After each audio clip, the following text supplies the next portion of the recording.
এই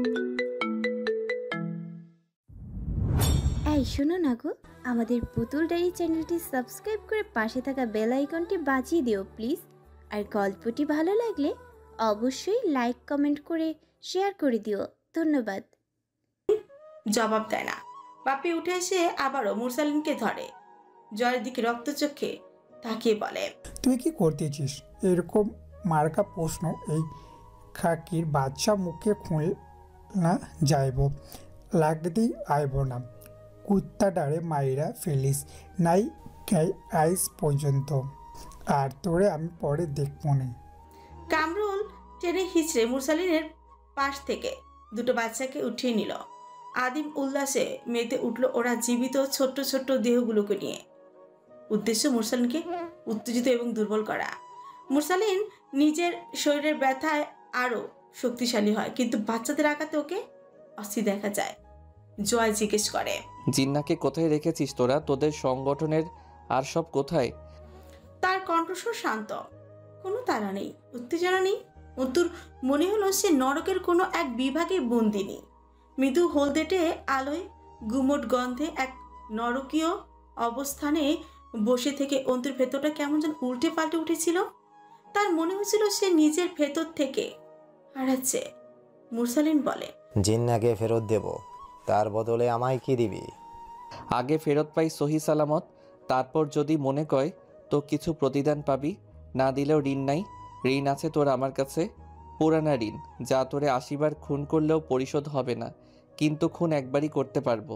অর্থাৎ তোর কাছে আমারই আরও 79 বার পাওনা থাকবে। রক্তাক্ত মুখে হাসে মুরসালিন। মঞ্জুর। যাই হোক, জিন্নাকে ফেরত দিলে তুই ওদের ছেড়ে দিবি, এই কথায় একটা সওদা হতে পারে। এরকম কোনো প্রস্তাব দিছি আমি তোরে? কেউ একটা দিলেই হয়, আমি দিলাম। আর আর তুই যা শোধের কথা বলছিস না, আমার ক্ষতির পরিমাপ করলে তোকে 80 দুগুণেও 160 বার খুন করলেও ঋণ থেকে যাবে। অথচ তোর জান একটাই। আমি বলবো তুই হিসেবে কাছা, চোখে অন্ধ আর বোঝার ভুলে ডুবে মরা মৃতদেহ। ভুল বোঝার মধ্যে একটা আনন্দ আছে। রাখ তোর পাগলের পোলাপ। জিন্না কোথায় আছে? মুরসালিন জবাব দিল না। জয় ধৈর্যহারা হয়ে উঠেছিল। গাঢ় শ্বাস ফেলে বলল, 2-2.5 বছর ধরে ধৈর্য ধরতেছি মুরসালিন। আমার ধৈর্য ধরার রেকর্ডে এইটাই সবচাইতে দীর্ঘ। একটু কদর কর। খালি ক, জিন্না কি বেঁচে আছে? বেঁচে যদি না থাকে তাহলে কি? জয় হাসল। তয় আর সময় অপচয় করবাম কেলা? অপচয়কারী শয়তানের ভাই আমি, শয়তানের সম্বন্ধী। সময় কাজে লাগাই। মুরসালিন অভিব্যক্তি নির্লিপ্ত, সে গম্ভীর মুখেই বলে, আর ও যদি বেঁচে থাকে এবং ওকে যদি ফেরত দেই, তুই ওদের মুক্ত করাতে পারবি হামজা ভাইয়ের হাত থেকে? মুরসালিনের পায়ের ক্ষততে ডান পা চেপে ধরে জয়। চামড়ার স্যান্ডেলের শক্ত নিচের তলার আঘাতে ক্ষত থেতলে উঠল। জয় অধৈর্য গলায় বলে, যদি বেঁচে থাকে? না না না, যদি না ক বাইসে আছে কি নাই এইটা আগে কনফার্ম হই। মরে গেলে এত নাটক মারাবো কোন দুঃখে? গলির মাথায় চাইপা ধরে নাই আমারে। জীবিত আছে না মেরে দিছিস, ওইটাই জানতে চাইতেছি খালি। জয় আবারও দ্রুত মাথা নাড়ল দুদিকে। তো চল, তোর কথাই রইল। নিজেকে বলে জয়। স্যাক্রিফাইস জয়, স্যাক্রিফাইস। তুই না ভালো লোক। মুরসালিনকে বলে, জিন্না বেঁচে থাকলে ওর বদলে তোর এই ছানাপোনাদের আজাদ করে দেব। যা যা, তো জিন্না বেঁচে আছে তো না? নেই। জয় বাচ্চাদের মতো সুকুচকে তাকালো, ঠোঁট ফুলিয়ে বলল, নেই বলিস কি রে? পরিশ্রম করলাম যে এত, যা ভোদাই সেজে গেলাম রে, আগেই না জিগাইয়া। হতাশ শ্বাস ফেলল সে। মুরসালিন আর কিচ্ছু বলার সুযোগ পেল না। কামরুল ও রবিউল জয়ের কাছে দুজনই পূর্ণ মনোনয়ন পেয়েছে যেন এবার। এমদাদের অর্ধ অচেতন দেহটাকে লাথিতে ভরিয়ে তুলল। জয় লৌহখণ্ডের উপর বসে ঝুঁকে মাটির দিকে তাকিয়ে থাকে চুপচাপ। কামরুলের হাতে বাচ্চারা ছিল কয়েকটা। ওদের গাল চেপে ধরলো, শব্দ করে কেঁদে উঠল ছোট ছোট প্রাণগুলো। খালি পেট, পিপাসার তো গলার কান্না গায়ে কাটা দেয় বড়। দোলন সাহেব এক দৃষ্টিতে তাকিয়ে রইলেন শুধু জয়ের দিকে। মুরসালিনের দাঁত ভেঙে গেছে, ঠোঁটের কিনারা দিয়ে মাড়ি থেকে বেরোনো রক্ত ভেসে আসছে। কামরুল এক বাচ্চাকে ছুঁড়ে ফেলে দিল মেঝের উপর। বয়স 7 কি 8 বছর হবে বোধ হয়। অতটুকু বাচ্চার উপর কামরুলের বড় ক্ষোভ। ওরা রাজাকারদের উত্তরসূরি, বড় হয়ে সরকার বিরোধী হবে, ধর্মের কথা বলে। কামরুলের শান্তি হতো ওদের টেনে টেনে ছিঁড়তে পারলে। তাতেও যদি মুরসালিন, এমদাদ, তৌফিক ওদের একটু যন্ত্রণা হয়। বাচ্চাটার পড়ে গিয়ে ঠোঁট কাটল, মুখের চামড়া ছিঁড়ে গেল, হাঁটুতে আঘাত পাওয়ার উঠতেই পারছিল না, হাঁটু চেপে ধরে কেঁদেই ফেলল। অথচ আশ্চর্য, সেই কান্নার আওয়াজ নেই, আওয়াজ করে কাঁদছে না, ভয়েসে, মুখে চোখে কাতর যন্ত্রণা, কিন্তু কান্নায় আওয়াজ নেই। অন্তু চুপচাপ দেখে সেসব, চারিদিকে চোখ ঘুরিয়ে তাকায়। তার হাতের মুঠোয় আব্দুল আহাদের জীর্ণ হাত, হাত দুটো কাঁপছে। অন্তু টের পায় কামরুলের হাতের বাচ্চাটিকে দুটো কঠিন থাপ্পড় মারল। কচি মুখের চামড়া, নিচে রক্ত জমে যায়। মুরসালিন চোখ বুজে মুখ ফেরায়। কামরুলের খুব আনন্দ হয় এইবার, কিন্তু কামরুল এবার বিশাল ভুল করে ফেলল একটা।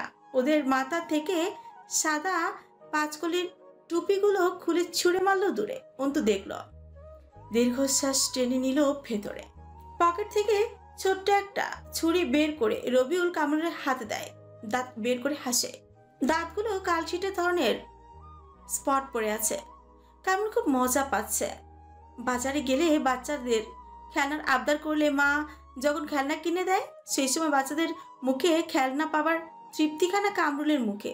এত কিছুর পরেও মুরসালিনের চুপ থাকাটাকে নির্লিপ্ততা মনে হচ্ছে, যা খুবই হতাশাজনক। কামরুলের উচিত এমন কিছু করা যাতে মুরসালিন চোখে মুখে কাকুতি ফুটে ওঠে। সে ছুরিখানা বাচ্চাটার গলায় ঠেকালো, চারিদিকে সবার দিকেই তাকে হাসল।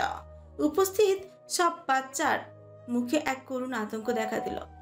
এটা খুবই মজার বিষয়, যেন তাকে অনুষ্ঠানে গান গাইতে বলা হয়েছে। মাইকাতে সে একটু লজ্জাই পাচ্ছে, সবার আরেকটু উৎসাহ আছে। সবার মুখে সেই চোখ। শুধু দোলন সাহেব তখনও জয় আর মুরসালিনকে দেখছেন। মুরসালিনকে ডাকে কামরুল। ওই স্যারা দেখ তো রে, আয় বাসায় নিয়ে যা। এক ছটকায় জয়ের পাশ থেকে পিস্তল তুলে নেয় অন্তু, তাক করে ধরে কামরুলের দিকে। জয় চমকে তাকায়, সে অন্যমনস্ক ছিল। অন্তুর চোখের মনি জ্বলছে, ধিক ধিক করে জ্বলছে, বুকের উঠানামা প্রবল। অন্তু ট্রিগারে আঙ্গুল রেখে কেমন মন্ত্রভূতের মতো গলায় বলে, ছেড়ে দে, ছেড়ে দে, ছাড় ছাড়। তোর ছুরির চেয়ে পিস্তলের গুলি দ্রুত চলবে, আল্লাহর কসম। এখানে 4টা লাশ ফেলবো আমি, ছেড়ে দে ওকে। জয় অন্তুর সামনে দাঁড়ায়। ঘরওয়ালি, মাথা ঠান্ডা করো, অল ইজ ওয়েল, রিল্যাক্স, কিচ্ছু হয় নাই, মজার খেলা হচ্ছে, দেখো, এনজয় করো। আবার এইসব ডেঞ্জারাস চিন্তাভাবনা কেন? অন্তু জয়ের নাগাল পেরিয়ে কয়েক কদম পিছিয়ে যায়, পাগলের মতো দাঁত আটকে হিসিস করে উঠে। জানোয়ারের বাচ্চা, তুই সরে যা সামনে থেকে, নয়তো আজ তোর বুকটা আগে ঝাঁঝরা করে তারপর বাকি বুলেটগুলো ওদের জন্য খরচ করব। অন্তুকে খ্যাপাটে বাঘনির মতো লাগছিল, অনেকটা মানসিক বিকারগ্রস্ত পাগলিনীর মতন। সাপের মতো হিসিস করে, বিক্ষিপ্ত নিঃশ্বাসে বুক দুলছে। যা একটু থমকায়, ফ্রুকুচকায়, তবুও এই অবস্থায় হেসে ওঠে। কিন্তু তোর তো হাত কাঁচা, শালির মেয়ে, গুলি জীবনেও নিশানায় লাগবে না। বড় জোর অজায়গায় লেগে আমার সর্বনাশ হবার চান্স আছে, আর নয়তো গোডাউনের ক্ষতি হবে। পিস্তল দে। আমার হাতে পিস্তল, খালি খালি মানুষ মেরে কী লাভ? তার চেয়ে বড় কথা, পিস্তলে তো বুলেট নাই। অন্তু কি করলো, এক মুহূর্তের মাঝে পিস্তল ডান দিকে ঘুরিয়ে ঠিক দেয়াল বরাবর শুট করলো। পিচ করে একটা শব্দ হয়, সাইলেন্সারের বদলতে গুলি ছুটে গিয়ে ইটের গাঁথুনিতে ঠুকলো। অন্তু চরম এক ধাক্কা খায়, পিস্তলের পেছনের বেগের টাল সামলাতে না পেরে পড়ে যাবার মতো অবস্থা হয়। হাতটা ঝিনঝিন করছে, তখনও রক্ত সঞ্চালন বন্ধ হয়ে গেছে যেন। অন্তু জয়ের দিকে তাকায়। বুলেটহীন পিস্তল নিয়ে এখানে আসেননি আপনি। গোটা ঘর নিস্তব্ধ, কেউ নিঃশ্বাসও ফেলছে না, সবার চোখ ফুড়ে বেরিয়ে আসার জো। অন্তুর বিদ্রোহী শ্বাসের আওয়াজ কেবল ঘুরপাক খাচ্ছে বদ্ধ করে। কয়েক সেকেন্ডের মাঝে ঘটনাটা ঘটেই গেল। কামরুল ছুরিটা ভালোভাবে বাচ্চাটার গলায় ধরে, সতর্ক করে অন্তুকে। ওই ওই, আপনি পিস্তল নামান, না হলে এক মুহূর্তের মধ্যে গলাটা 2 ভাগ কইরা দিমু। আর লাভ আইব না, পিস্তল নামান, সাইরা দিতাছি। প্রথমত তুই মরবি তো এমনিতেও আর এই পিস্তলের গুলিতেই। দ্বিতীয়ত তোর ছুরির চেয়ে আমার পিস্তলের গুলি দ্রুত চলবে। আর তৃতীয়ত যদি ওকে মারিসও তারপরের মুহূর্তে হলেও তুইও মরবি। লাভ কি? ছেড়ে দে ওকে, ছাড়। গোটা ঘরে প্রতিধ্বনি হয় অন্তুর ছাড় কথাটার গর্জন। জয় চুপচাপ তাকিয়ে দেখে এই অন্তুকে। মাথার ওড়না পড়ে গেছে, খেয়াল নেই। চুলের বড় খোপাটা অগোছালো। জয়ের যেন ভেতরে অস্বস্তি হয়। একসময় যে মেয়েটার মুখ দেখেনি কেউ কখনো, সেই তাকে সে কোথায় নামিয়ে এনেছে। অন্তু শরীর ঘেমে গেছে, চোখ দুটো লাল, নাকের পাঠা শক্ত। জয় অপেক্ষা করে অঘটনের। এইটুকুই বাকি ছিল। অস্ত্র হাতে ওঠেনি আজকের আগে অন্তুর হাতে, আজ সেইটুকুও হয়ে গেল। বাকিটা সে জানে অন্তুকে। আজ জয় ভাবে এক মুহূর্ত, সেদিন অন্তু পলাশকে মারতে ছুরি হাতে নিতে পারেনি, পিছিয়ে এসে জয়কে ফিরিয়ে দিয়েছিল কেন? সেদিন পেছনে এবং সাথে পক্ষে দাঁড়ানো জয় ছিল, তাই আপাত পক্ষে আজ জয় নেই তার সাথে, আছে একা। এই অবরুদ্ধ এক নিশীথে বড় করে তার পক্ষে কেউ নেই, তাই সে কি একাই মোকাবেলা করতে যথেষ্ট সচেষ্ট? তাহলে কি হিসেবটা কি দাঁড়ালো? হামজা কি ঠিকই বলে নারী কারো অবলম্বনে যেমন দুর্বল, তেমনি একবার কেবল সেই অবলম্বিত ত্রুটিহীন হয়ে পড়লে একাই সর্বোচ্চ ধ্বংসাত্মক? তাহলে কি নারীর তৈরি অনিষ্ট সঙ্গহীন নারী থেকেই সৃষ্টি হয়? নারী তার পুরুষ সঙ্গীর সঙ্গ পেলে ভীষণ নারীসুলভ, একা হয়ে পড়লে অসীম সর্বনাশা।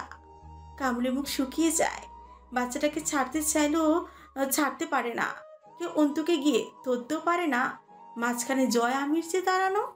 কামরের মনে হয় ছেলেটাকে বাঁচানোর লক্ষ্যে জয় আমিরের বউ তাকে গুলি করবে না। এই আশায় কামর একটা ভুল করলো। সে ছুরিটাকে শক্ত করে চাপলো বাচ্চাটার গলায়। কচি চামড়া চির লাগে ছুরির ধারের। বাচ্চাটা কেমন করুণ সরে মিনতি করে কেঁদে উঠল হু হু করে। আবারও ভোতা গুলির চলার আওয়াজ। গুলিটা লাগে না কামড়ে গায়ে। ডান হাতের বাহুর 2.5 ইঞ্চি ফাঁক গুলি পেছনে এক লৌহ খণ্ডে ঠেকে, কিন্তু পরমুহূর্তে আবারও কামরুলের নসিব খারাপ। তার মস্তিষ্ক তাকে সরে যাওয়ার নির্দেশ দেওয়ার আগে পরের গুলিটা তার বক্ষ পিঞ্জিরার নিচে একদম কিনারায় লাগলো। অন্তুর হাত খুবই কাঁচা, আর 2 ইঞ্চি হলেই এটাও মিস হয়ে যেত। গেল না। কামড় থাপ করে পড়ে গেল মেঝেতে। কিছুক্ষণ জ্ঞান রইল। রক্তের ঝিরঝিরি স্রোত নামলো মেঝেতে। গলা কাটা মুরগির মতো ছটফট করলো কিছুক্ষণ দেহটা। আর বেশিক্ষণ চেতনা রাখতে পারলো না কামরুলের দেহ। পরের দেহটা রবিউলের। আলগোছে পড়ে গেল। বিকট আওয়াজ বের হলো মুখ দিয়ে। তারপর আরেকটা গুলি চলল, সেটা শূন্যে লাগলো। কিন্তু পরের গুলিটা বাপ্পি মণ্ডলের ঠ্যাং ফুঁড়ে চলে যায়। বাপ্পি গা শিউরে ওঠা স্বরে কুকিয়ে উঠে বসে পড়ে। ঠ্যাঙের হাড় ফুঁড়ে বেরিয়ে গেছে বুলেট, এপার ওপার হয়ে ফাঁক হয়ে গেছে হাড়ের জোড়াতেই। তার আর্তনাদ কঠিন হলো, কানে সহ্য করা যাচ্ছিল না। অন্তুর হাত অবশ্যই আসে। পিস্তলটা পড়ে যায় হাত থেকে। হাতে আর জোর নেই, হাত নাড়ানোর শক্তি নেই, স্নায়ু কাজ করছে না 2 হাতে। ঘরটা নিস্তব্ধ। 3টা দেহ লুটিয়ে আছে মেঝেতে। বাপ্পি তখনও চেতনায় আছে, করুণ আর্তনাদে। ঘরটা নরকের কক্ষ হয়ে উঠল। দোলন সাহেব চুপচাপ বসেই রইলেন। খুব নাটকীয় দৃশ্য, ট্র্যাজেডি নাটক যেন। অথচ লোকে জানে না জীবনের চেয়ে বেশি নাটকীয়তা নাটকে থাকে না। জয় আস্তে করে বসে আবার লৌহখণ্ডের উপর। মুরসালিন চোখ বুজে হেলান দেয় দেয়ালের সাথে। তার শরীর ঝিমিয়ে আসছে। জয়কেও দেখতে ক্লান্তই লাগে। খানিকক্ষণ চুপচাপ বসে তাকে ঝিম ধরেছে। অতীত চলুন ঘুরে আসি। জয় আমিরের আভিজাত্যপূর্ণ সেই ছোটবেলা থেকে। অতীত 4 দিন টানা আজ বৃষ্টি, ঝুমঝুম করে বৃষ্টি হচ্ছে। পথঘাট কাদায় মাখা। করতোয়া নদীর পানি উঠে এসে দিনাজপুরের বন্যা আসবে এইবার বুঝি। দেশের দুর্যোগের সাথে প্রকৃতির দুর্যোগ যোগ হলে জমে যাবে দুর্যোগের খেলাটা। বৃষ্টি ছিটা আসছে। মুর্শিদা আটা মাখা হাতে জানালা আটকে দিলেন। জয়নব লাফিয়ে উঠল। আম্মা এইরকম কইরো না তো, বইয়ের এমন এক গুরুত্বপূর্ণ জায়গায় আছি, এই সময়ই জানালা আটকাতে হইল তোমার? চুপ, থাপড়াইয়া দাঁত ফেলে দিব। ডিঙ্গি মেয়ে, এই তোর বুদ্ধি শুদ্ধি হবে না? বুদ্ধি তো আছেই আমার। এই তোর বুদ্ধি শুদ্ধি হবে না? বুদ্ধির চোটে আমার ঘর বাড়ি ভরে আছে, মুখে মুখে তর্ক, আটা হাতে করে জানালা আটকাতে আইছে। আর তুমি এখানে বসে থাকার পরেও হুঁশ হয় না কেন?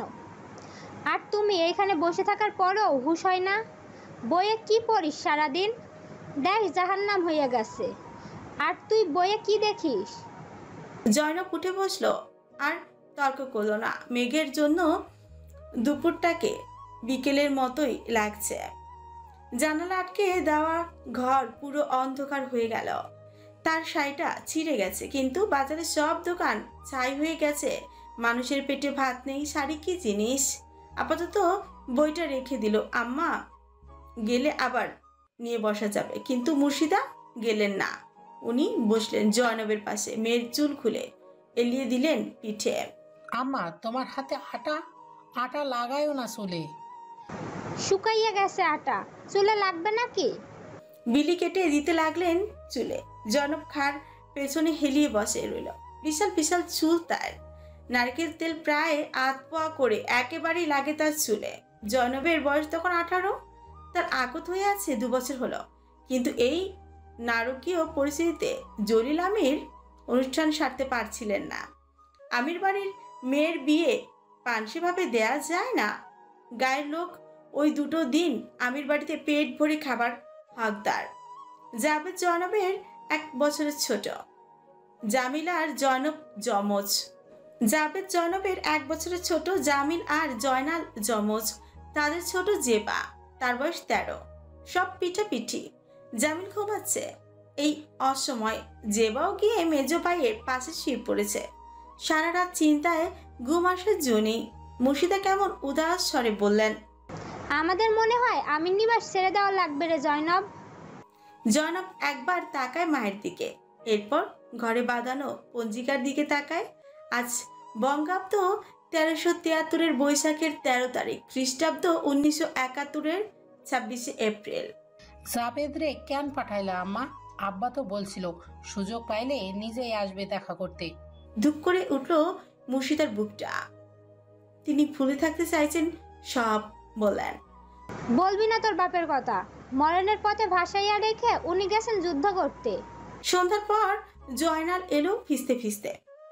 আম্মা কিছু খাবার দাবার আছে নাকি? তার সাথে 3 জোয়ান বেটা ছেলে। মুর্শিদা আটকে উঠে সুতান। এরা কারারে জয়নাল? কেন আইছিস বাসায় তুলে? তুই কি পাগল হয়েছিস? কেন আইছে ওরা? আম্মা বিপ্লবী, ওরা বিপ্লবী। আমারে বলছে বন্দুক চালাইতে দেবে, শেখাবে। কিন্তু ওরা কয়দিন কিছু খায় নাই। বন্দুক চালাইতে মেলা শক্তি লাগে আম্মা। আগে সবাইরে কিছু খাইতে দেন। মুর্শিদা কান মলে ধরলেন জয়নালের। জানোয়ার, বন্দুক চালানো শিখে কি করবি? তোর বাপ চাচারা এসব জানে? আজ আমারে সবাইরে বানের জলে ভাসাইয়া গেছে মিলিটারিতে মরতে। তোর বড় ভাই গেছে, আবার তুই। আম্মা ছাড়েন। ও আম্মা শোনেন না? উত্তেজনায় জয়নালের গলা ধরে এলো। ওরা বলতেছে আব্বারে আর বাইরে নাকি আটকাই রাখছে শয়তানরা। এরা আমাদের সাহায্য করবে 2 জনরে ছাড়াইয়া আনতে। আম্মা আব্বারে ছাড়াইয়া আনতে আমারে বন্দুক চালানো শেখাই লাগবে। দেন খাইতে, জলদি দেন। উত্তেজনায় কথা জড়াচ্ছিল জয়নালের। মুর্শিদার হাত কাঁপতে লাগলো। তিনি হাই হাই করে শুরু করলেন। তার শরীর অবশ লাগছে। যে ভয় তিনি পাচ্ছিলেন তা ঘটে গেছে। বন্দী হয়ে গেছে তার স্বামী ছেলে। জনব জেবাকে ডেকে তুল। জেবা হুড়মুড়িয়ে উঠে বলে, কি হয়েছে আপা? কি হয়েছে? মিলিটারি আসছে? আগুন দিছে বাড়িতে? চুপ কর। এই নে তোয়ালে, দৌড়ে গিয়ে তোর খালেদ ভাইরে ডাইকা আনবি। ঠোঁট চেপে হেসে উঠল জেবা। কেন আপা, খালেদ বাইরে খুব দেখতে মন চাইতেছে নাকি? এক সর মারবো বেয়াদব, যা বলছি তাই কর। জেবা তোয়ালে মাথা দিয়ে সদর দরজায় বারান্দায় উঠল। হারিকেনের আলো ধরল জয়নব। জলদি যা না রে। যাচ্ছি যাচ্ছি, এত জলদি কি? না দেখে থাকতে পারো না? খুব পেকেছিস, এমন মারবো না। একবার পেছন ফিরে দুষ্টু হাসে। জেবা বোনের দিকে চেয়ে সন্ধ্যার আধারে বেরিয়ে যায় বৃষ্টির ভেতরে হবু দুলা ভাইকে ডাকতে। আংটি বদল হয়ে আছে জয়নব আপার খালেদ ভাইয়ের সাথে। খালেদ ভাইটা খুব ভালো। মুর্শিদার হাত চলছে না। তিনি জয়নবকে বললেন, তোর ছোট চাষি আর দাদিরে ডাকতো, আমার কেমন ভয় ভয় করতেছে। ওরা এই লোকগুলোরে খাইতে দি করে এসে। লোকগুলোকে জয়নব খেতে দিল। লজ্জায় হাত পা ভেঙে আসছে তার, ভয় করছে। জেবা নিশ্চয়ই গিয়ে গল্প জুড়েছে খালেদের বোনের সাথে। জয়নব ভেবে রাখলো ফিরে পিঠের উপর দুম করে দুটো কিল বসাবে। তিনজন খেলো। এরপর জয়নালকে নিয়ে চলে গেল জলিল আমির ও জাবেদের খোঁজে। বাপ ভাইকে আটকে রাখা হয়েছে, নিশ্চয়ই অত্যাচার করা হচ্ছে। জয়নালের শরীরে রক্ত টকবক করছে। জাবেদ ভাই আর আব্বার গায়ে সবটুকু যন্ত্রণা সে ওই জানোয়ার মিলিটারিদের দেবে।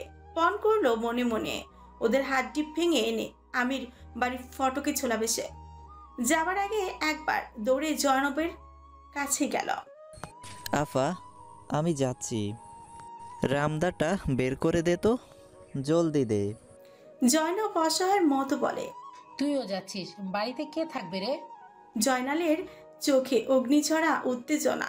সে বলল, খালেদ ভাই আসতেছে তো। শোন আফা, ফিচু ফিচু আয়, ফটক আটকে যায়, কণ্ঠ না চিনলে খুলবি না, বাড়িতে আগুন লাগানোর ভয় দেখালেও না, খবরদার। আব্বা চাচারা বিপ্লব করছে, আমাদের বিপদ কিন্তু বেশি, আব্বা চাচার খোঁজে আসবে ওরা। জয়নব এবার পিছু ডাকে। জয়নাল বিরক্ত হয়। সময় আছে নাকি? আবার ডাকিস কেন? ফিরে আসতেছি তো আমি। ঝাড়ি মারলো অথচ পারলো না যেতে, আবার ফিরে আসলো। কি হয়েছে? জয়নব কিছু বলে না, শুধু তাকিয়ে থাকে জ্বলন্ত চোখে। জয়নালের গালে হাত বোলায়, দৃঢ় স্বরে বলে, আব্বার জাবেদ রে না নিয়ে ফিরবি না। দরকার পড়লে ওই পশুগুলার বুক ঝাঁঝরা করে ফেলবি। যা, জলদি যাই আন। যদি তোর শরীরে আঘাত লাগে তার দ্বিগুণ দিয়ে আসবি। জয় বাংলা। জয়নালের বুক ফুলে উঠে দৃঢ়তার হাসি হেসে বোনের দিকে চেয়ে হাত মুঠো করে ধরে, মাথার উপর তুলে বলে, জয় বাংলা, ইনকিলাব জিন্দাবাদ। মুর্শিদাকে বলে, আম্মা চিন্তা কইরো না, কোন সুরের বাচ্চা আব্বাকে ধরছে দেখবো আমি। আমি আব্বা আর বাইরে না নিয়ে ফিরবো না, ইনশাল্লাহ। মুর্শিদা কপালে একটা চুমু খেয়ে বললেন, আমার বুক খালি করিস না রে জয়নাল, আমি তোরে হাসরে বাঁধাবো বলে দিলাম। আমার জয়নালরে ফিরিয়ে নিয়ে আসবি আমার কাছে, কথা দিয়ে যা। লুঙ্গিতে কাঁচা মারতে মারতে অন্ধকারে বেরিয়ে যায় জয়নাল আমির অচেনা লোকগুলোর সাথে। মাঝরাত হয়, খালেদ আসেনি, জেবাও ফেরেনি, জয়নাল অথবা জলিল আমির বা জাবেদ কেউ আসেনি। জয়নব নামাজ পড়ে আম্মার সাথে। দাদির ঘর থেকে কান্নার আওয়াজ আসছে। বাচ্চাকে ঘুম পাড়িয়ে ছোট চাচির এই ঘরে আসার কথা। জামিল শুধু পায়চারি করছে। মুর্শিদা জোর করে জামিলকে 3টে রুটি খেতে দিলেন, কোনো মতে ঠেকিয়ে রেখেছেন ওকে বাইরে যাওয়া থেকে। তারপর থেকে ফুঁসছে, ছটফট করছে ঘরের ভেতর। গোটা পাড়া খালি হয়ে গেছে, যে যার মতো নিরাপদের খোঁজে গেছে। খবর এসেছিল দিনাজপুরের এই দিকে মিলিটারির হামলা হবে 2-1 দিনের মাঝে। শুনশান চারিদিক, শুধু বৃষ্টির শব্দ। অবরুদ্ধ এক দুর্যোগের রাত। পৃথিবীর কোথাও যেন প্রাণ নেই, আলো নেই। আছে শুধু বর্বরদের ভারী বুটের গটগট আওয়াজ আর হাতের অস্ত্র থেকে ছুটে যাওয়া বুলেটের ঝংকার ধ্বনি। ঝরছে রক্ত, বৃষ্টি লাল টকটকে, বৃষ্টির পানির দানা ঝমঝম করে ঝরছে।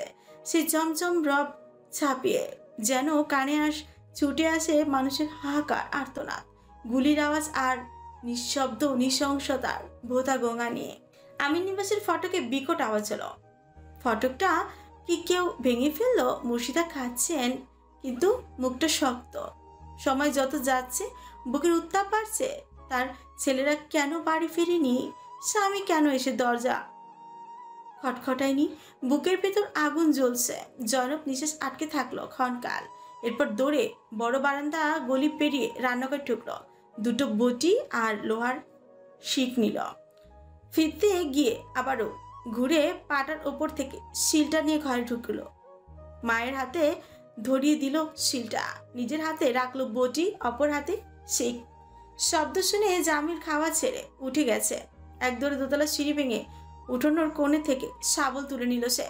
ঝমঝম করে বৃষ্টি হচ্ছে, কিন্তু কেউ তো নেই। অন্ধকারে চোখ ঘোলা, বিদ্যুৎ চমকাচ্ছে মাঝে মাঝে। জামিল ফটকের সামনের দিকে গেল। আমির নিবাসের লোহার ফটক গাছের গুড়ি দিয়ে ভেঙে ভাঙা হয়েছে, দুভাগ হয়ে গেছে দুই দিকে। জয়নব দোতলার বারান্দায় দাঁড়ায়, অস্থির হাতে কোমরে শাড়ির আঁচল বাঁধে। জামিলকে দেখার চেষ্টা করে, খট করে আওয়াজ ভেসে এলো। জয়নব সতর্ক হয়, কিন্তু এরপর কিছুক্ষণ নিষ্ঠুর নিস্তব্ধতা। তা ভাঙলো ছোটাছুটির প্রকৃত চেরা চিৎকার দিয়ে। জয়নবের শরীরে যেন বিদ্যুৎ খেলে যায়। এক দৌড়ে নিচে নেমে সদর ঘরের বাইরে পা বাড়ায় মুর্শিদা পিছু নিলেন। ছোট চাচির ঘর সদর ঘরের পরেই, পাকা উঠোন পেরিয়ে ছোট বাংলোতে। তার দরজা আটকানো। ছোট চাচি পাগলের মতো মিনতি করছেন কারো কাছে। দুটো থাপ্পড়ও খেলেন বোধ হয়। জামিল তখন বিশাল শাবল নিয়ে এসে দাঁড়ালো। শৈলের যেন কিছু ভর করেছে তার। শাবলের কয়েক আঘাত শাল গা কেঁপে ওঠা দৃশ্য, কিন্তু জয়নবের গা কাঁপল। পরের মুহূর্তেই পাপ, তার পরপরই হাত চলল। ছোট চাচির শরীরের ওপর চেপে থাকা দুটো জানোয়ারকে জয়নব বটির দুই কোপ মারল। একজনের মাথা আলাদা হয়ে ঝুলে পড়ল ঘাড়ের সাথে, আরেকজনের কাঁধ থেকে ডান হাতটা আলগা হয়ে গেল। ছোট চাচির নগ্ন শরীর ব্লাউজের ছোট্ট এক টুকরো হাতার কাছে দেখা যাচ্ছে কেবল। পেটিকোটের ছিঁড়ে অংশ খঞ্জ খঞ্জ, শরীরে আর কিছু নেই। জামিল মুখে হাত চেপে নগ্ন চাচির উপর থেকে নজর ফিরিয়ে শাবল শক্ত করে ধরে। পশু দুটোর উপর শাবল চালায় দক্ষ হাতে। মাটি কুপিয়ে কুপিয়ে অভ্যস্ত হাত জামিল আমিরের। মাটির মতোই যত্ন করে কুপিয়ে ছিন্ন ভিন্ন করে ফেলে দেহ দুটো। মুর্শিদা ডুকরে উঠলেন। ছোট চাচির দুধের বাচ্চা মাসুমকে আছড়ে ফেলা হয়েছে। তখনই বোধহয় ছোট চাচির চিৎকারটা অত জোরেই করেছেন যে পুরো বাড়িতে আওয়াজ হয়েছে। মেঝেতে তার রক্তাক্ত দেহটা পড়ে আছে। জয়নব এক টানে বিছানার চাদর তুলে ছোট চাচির শরীরের উপর বিছিয়ে দেয়। চাচি বোধহয় জ্ঞান হারালেন, কিন্তু দাদি কই? আর্তনাদের সময় পাওয়া গেল না। দোতলায় সারি সারি পায়ের আওয়াজ। ব্যাপারটা পরিষ্কার হলো এবার। ফটক ভেঙে ঢুকে একদল ছোট চাচির কাছে এসেছে, আর পেছনের রাস্তা দিয়ে আরেক দল দোতলায় উঠে অন্দরে ঢুকে পড়েছে। কাউকে দোতলার অন্দরে না পেয়ে নেমে আসছে। জামিল চিৎকার করে বলে, আপা আগের অফিসার না, ওখানেই থাক। মুর্শিদা ছোট যাকে রেখে শাশুড়িকে খুঁজলেন। অন্ধকার, হারিকেনটা পড়ে গেছে, ভেঙেও গেছে। ওরা মোট 7 জন। জামিল দুটোকে আঘাত করতে পারলো, কিন্তু মূল্য না একটাও। এরপর তাকে ধরে ফেলা হলো, শাবলটা কেড়ে নেওয়া হলো। আগে প্রথম ছুরির আঘাতটা জামিলের মেরুদণ্ডের ডান পাশেই লাগলো। জয়নব বটি নিয়ে এগিয়ে এসে কোপটা ঠিক ছুরিওয়ালার হাতের উপরই বসায়। হাতটা কেটে পড়ে গেল, ঝুলে রইল চামড়ার সাথে। এরপর 3 জনের হাতে বন্দি হলো জয়নব। তার সামনে জামিলের দেহটাকে ছিন্ন ভিন্ন করা হলো। মুর্শিদের তলপেটে একটা লাথি মারা হলো। মুর্শিদা চিৎকার করে লুটিয়ে পড়লেন মেঝেতে। জামিল শেষবার আম্মাকে ডাকলো কয়েকবার। আম্মা হুঁশ হারিয়েছে, কাদার সুযোগটাও পেল না আম্মা। জামিলের জন্য জয়নব গলা চিরে কাঁদছিল। জামিল আর নড়ছে না। বৃষ্টির ছিটে আসা পানির সাথে ওর গরম রক্ত তির করে ধুয়ে চলে যাচ্ছে। জামিল শুয়ে আছে। দুজন জয়নবকে চেপে ধরে রাখলো। দুজনই উঠে গেল আবার দোতলায়। জয়নব নিচে দাঁড়িয়ে শুনতে পায় লোহার বক্স ভাঙা হচ্ছে, লুটপাট হচ্ছে আমির নিবাস। জয়নব তখনও একবার ফটকের পানে চায়, আপা আসবে না? জাভেদ কোথায়? বাঘটা এখন থাকলে কি করতো এদের? খালিদ এলো না। জয়নবের অভিমান হয়, লোকটার সাথে দেখা হলো না জয়নবের। জয়নব কি আর ফিরবে আমির নিবাসে? ফেরার কথা তো নেই, লোকটার সাথে দেখাই হলো না। রাত বোধহয় 3টে বাজছিল। বৃষ্টি থামেনি। ভিজতে ভিজতে এসে দাঁড়ালেন জলিল আমির ফটকের সামনে। ফটক ভাঙা, সঙ্গে সঙ্গে কোমর থেকে রাইফেলটা বের করে রিলোড করে নিয়ে শক্ত করে জাবেদের হাত চেপে ধরে ভেতরে ঢুকলেন। কেউ কাছে খুনখুন করে। সেই রাতে তিনি বৃদ্ধা মা ও ছোট ভাইয়ের শিশু ছেলে ও স্ত্রীর লাশ পেলেন। বড় বারান্দার সন্তানের লাশ পড়েছিল। জামিল আমিরের লাশ আগে জাবেদ দেখেছিল। তিনি জানতে পারলেন বাড়িতে তাদের মিছিমিছি আটক হবার গল্প শুনিয়ে তার সন্তান ও স্ত্রীদের ফাঁসানো হয়েছে একটি পরিকল্পিত চক্রে। তারা দুজন ঘণ্টাখানেক আগেও ফেরার পথে দুটো মিলিটারি আস্তানায় কেরোসিন ঢেলে আগুন দিয়ে এলেন। জয়নালকে ওরা নিয়ে গেছে, জয়নবকে। তারপর আমির নিবাসে লুটপাট হয়েছে। জেবাও আর খালেদকে নিয়ে ফেরেনি। জাবেদের শরীর ছমছম করে বৃষ্টি পড়ছে, কিন্তু আশ্চর্যজনকভাবে বৃষ্টির পানি তার বুকে ঠান্ডা না করে বরং উত্তাপ করছে। ধাউ ধাউ করে আগুন চলছে। জামিলের রক্ত বৃষ্টির পানির সাথে নালির পানির মতো ভেসে ভেসে উঠোনের স্রোতে মিশে যাচ্ছে। সেই রক্ত হাতে তুলে জাবেদ আমির বুকের শার্টে মাখল। কান্নাটুকু বৃষ্টির পানির সাথে ধুয়ে গেল অন্ধকারে। মাকে কেবল একবারই জিজ্ঞেস করল, খালেদ ভাই আসে নাই আম্মা?